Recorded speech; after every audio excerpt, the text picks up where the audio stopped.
Hello, hello, hello, beautiful soul family. Rebecca here, your vibe mentor. Typically, I would say this is the place for conscious, purpose driven entrepreneurs who are looking to remove the blocks that keep them from their purpose so they can manifest abundance through it. But today is our Monday Magic Intuitive Energy reading, which I'm super excited, of course, as always, to share with you. Welcome, welcome, welcome. If this is your first time here, please do make sure to like, subscribe, and share if you find this video useful or helpful. I will reiterate, if you could please subscribe. That is going to be more important now than ever, especially that you click that little bell icon, because I am not going to be posting every day the way I have been. Things are shifting and changing in my world, and we'll get to talking about why that might be and how you might also experience something similar. But also, I wanted to share with you that because of some of the ways that things have gone historically with the channel, it is necessary that I post a little bit less to help the algorithm reset. I do have some support, so you'll notice some pretty fancy editing. Thank you, thank you, thank you to Brandon, the tech guy. If you are a YouTuber and you need help, I can definitely recommend Brandon, but he will also be helping with some of the fun stuff that you'll see here. But the point is, if you don't have the bell icon clicked, you might not be notified of when we do release new videos. So if you want to be notified, definitely make sure you click that today. All right, so what's going on out in the world? As usual, I'd like to kind of take a recap of where we have been. It was interesting that with the full moon last week, that where we typically see an amplification of energy, we feel a little bit more awake on the evening of a full moon. That did not seem to happen this past week or this past full moon, which is a little bit unusual. Lots of fatigue. Many people were tired and not really feeling energized or motivated to go out and do things. And that was a bit of a surprise. And in fact, I would say all throughout the week, I noticed a bit of difficulty focusing and difficulty getting things done. Right, being productive was more challenging this past week than it had been in other times. Of course, we have the ebbs and flows, the peaks and valleys of what we all experience. But of course, the beauty again of being able to talk to you face to face every day is noticing these patterns. And so this is definitely something that we have all worked through. I do feel like it's lifting. Yesterday and today things are a bit easier, but I will say that the momentum is picking up. And what's really interesting, there was a pickup of momentum while also still feeling this challenge in getting things done. And so they were able to coexist and operate simultaneously. But the beauty is, like I said, that challenge to focus, challenge to be productive is phasing out. And we are now still seeing the amplification of the motivation or the momentum that's picking up. For some, that can feel like pressure. It can feel like anxiety. So I do want to sort of share that with you so that you can recognize that what you're feeling may not necessarily be anxiety or pressure, that it is momentum. And oftentimes, because we talk so much about the trauma brain on this channel, the trauma brain will try to tell you that there's a problem, there's something to worry about, there's something to be anxious about, but that is not necessarily the case. So get really intimate with what you are feeling or what superficial suggestions may be coming through that are not necessarily accurate, and really question that feeling of, I have to get the entire to-do list done. That many times what absolutely must happen today is flexible. And when we defined the to-do list, it was through our cognitive processing in a different time, in a different place, and things shift and change frequently. And part of being agile or flexible is being willing to adapt on the fly and notice when things need to be able to shift and change, be able to evolve. And so as we are willing to accept that that may be called for more often than we realize, we can prevent a lot of the anxiety. Okay. Now, what I will say is it was interesting as I sit and meditate and ask for the information around what we are experiencing and how we can prepare for what is next. To my surprise, the term "a shakeup is coming" is what was delivered. And even more interesting, the phrase "a retribution or a reward" followed. And so I have been feeling that things are going to shift and change significantly in March. If you followed me for a while, you know I've been talking about this since October. Certainly, spring is a time of change, so that would make sense. It's logical. But just this strong feeling of something big is around the corner has been with me for quite some time now, and it does not seem to be subsiding. In fact, there's some excitement because of the fact that we are so close to March now, and some curiosity over what March will bring. What that means will be different to each individual. A shakeup in your life personally can look different from one person to the next, as well as collectively. A retribution or a reward, again, depends on you as a person and what you've experienced and how you have chosen to live your life. And I'm not going to claim to know what this means collectively. I think that, or I'm getting a strong sense that you will know what it means in your life. That there is the law of cause and effect, that the choices you have made will bring repercussions, whether those are positive and negative, and that will determine what you experience in your life. Likely this is also collective. Some of us may have a good idea of what that could mean. Others of us may be surprised, and that is up to the individual and how you experience life. So it really feels that that is enough, and up to you to decipher or discern. Use your discernment. And a little side note that wasn't included on the notes here, when it comes to discernment, and I will talk more about this, I'll make a note of that. Start to notice when something comes from your ego or comes from your mind, it comes from your cognitive prefrontal cortex thinking that has gone out to find this information and brought it back to you, versus something that is intuitive, that just sort of arrives without your effort to go retrieve it. And that is how you discern between what is of your own making versus what is coming from outside of you. And from there, you also have to be discerning as to whether or not it is to serve you or to your highest good versus something that does not have your highest good in mind. And the best way to do that is using your body as a barometer. When something feels yucky, it feels full of fear, you feel that tension or that clenching, that activated nervous system state of fight or flight, then there likely is a chance that there is something untrue about that. And again, discerning whether or not it is to your highest good. Also using your body as a barometer when you feel good, when you feel relaxed. It is very difficult to put into words discerning through the feeling of the body, but that is the key to discernment, not to overuse the word. So when you feel that relaxed, aligned sense of being in your body, that is an indication it likely is for your highest good. Okay, but I digress. So staying on track here. Another key theme that I have been noticing that's sort of percolating right now is a reevaluation of your self-concept, which can lead to a solidifying. And I don't feel like we have reached solidification just yet, but there is a opportunity to review how you are presenting yourself, how you see yourself in the world, which ultimately ends up being your source of all that you do. How you see yourself is the foundation of the beliefs you hold, the thoughts you think, the actions you take, and therefore the results you experience, otherwise known as manifestation. So understanding that your reevaluation of self-concept may be something that can be uncomfortable. It may also be something that is just a solidification process.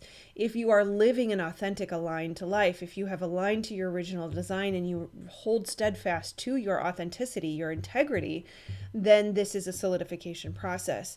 If who you are and how you present yourself, how you see yourself in the world is not built on a solid foundation, you may need to go through this reevaluation process to weed out those aspects of you that are driven by social pressures or the ego or subconscious limiting beliefs, trauma, things of this nature, right? So just recognize that if you are living authentically, if you are holding steadfast to your original design, then this is a solidification, and it gives you that opportunity to reaffirm, this is who I am, and I'm committed to respecting the greater divine plan that is here for my life.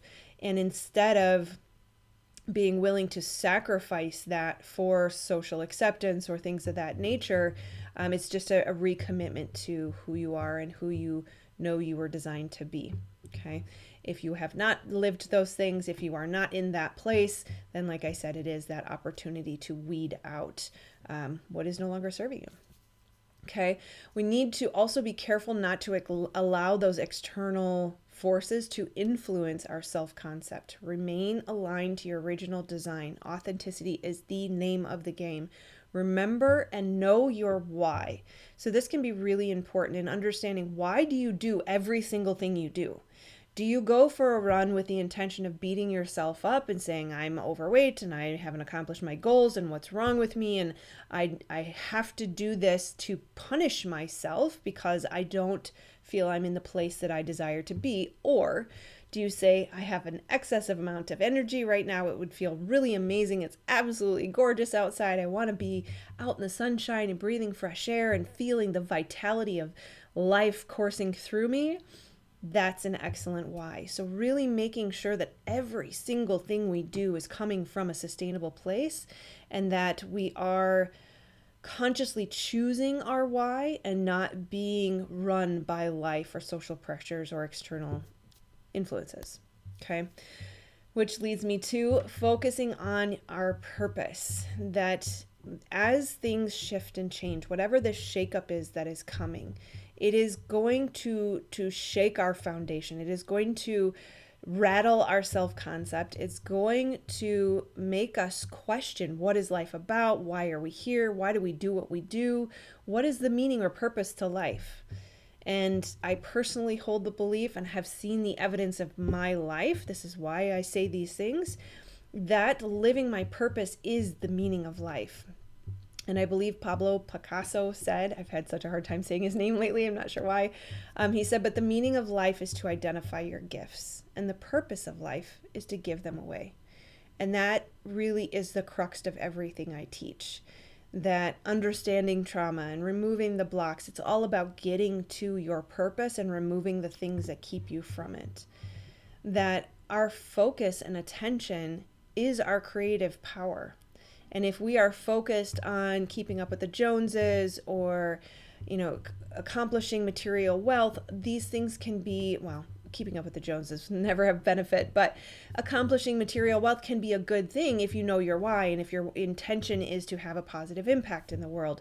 But at the same time, if we're willy-nilly throwing our focus and attention randomly at the next thing that is able to distract us from our feelings of not living our purpose, then that, of course, is going to hold us back and work against the very core desires that we seek. So in this time, as we go through the shakeup, as we question who we are, and things become new in many different ways very, very quickly, we are on the upward trajectory of the growth curve at this point, the exponential growth that we will experience collectively as a society will cause us to feel that our foundation is rattled, is unstable. And ultimately, to find that stability is to find that solid structure, that solid foundation within yourself, the knowing of who you are, what you stand for, and what you are here to do, your purpose in life. That it is no accident that every single person is unique. Every single person has a unique footprint or a unique fingerprint. Every single person has unique gifts and talents that are specific only to you, because you are here perfectly imperfect for your purpose. And when you know your why, when you know who you are so solid in that belief and that foundation. You are unshakable, unflappable. So notice what is solidifying for you right now. That this moment of preparation where we have gone through the slower, stuck energies, the fatigue, it's preparation for whatever is coming. And that this is that final opportunity to really recommit to your alignment to your original design, to your purpose, to the good that you are here to create in the world. And recognizing that we live in a focus and attention economy. All of those little red icons to tell you, ding, you've got a message, are designed to extract your focus, your creativity, your consciousness. They are there to extract your essence. That is the most valuable asset that you own or you have. So use it consciously, use it wisely. If we focus on the problems, we are pessimistic and we constantly choose to complain and be defeated, then we are invalid. We are incapable. They have rendered us ineffective. But if you take your focus and attention and you focus on your gifts, your abilities, your purpose, and making a difference in the world, being of service, then you will assist in creating the change that is necessary to correct the problems. And it, of course, is counterintuitive. It seems odd to look away from the problem. How does looking away from the problem solve the problem? Well, inadvertently, we end up creating new structures, new systems, new strategies, new ways of living, new communities that will replace what is already crumbling and falling away.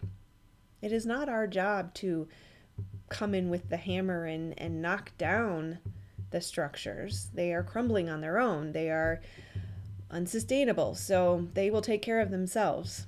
All we have to do is focus on building and creating something new. So preparing for the shift and the change means to be physically ready, to be consciously ready, to be steady, to be fearless, and to be still in the eye of the storm. Knowing that when our focus and attention is out there, outside of us, we have, again, been rendered ineffective. But when we build and cultivate this steady state of knowing, an alignment to our original design, focusing on our purpose and what we can affect in the world, if we all collectively do that, we can make the world a better place. And we will. I love you so much, my friends. Thank you for being here with me. Thank you for those of you who responded last week to my question of, is this even valuable? Is anybody listening? I will continue to do this.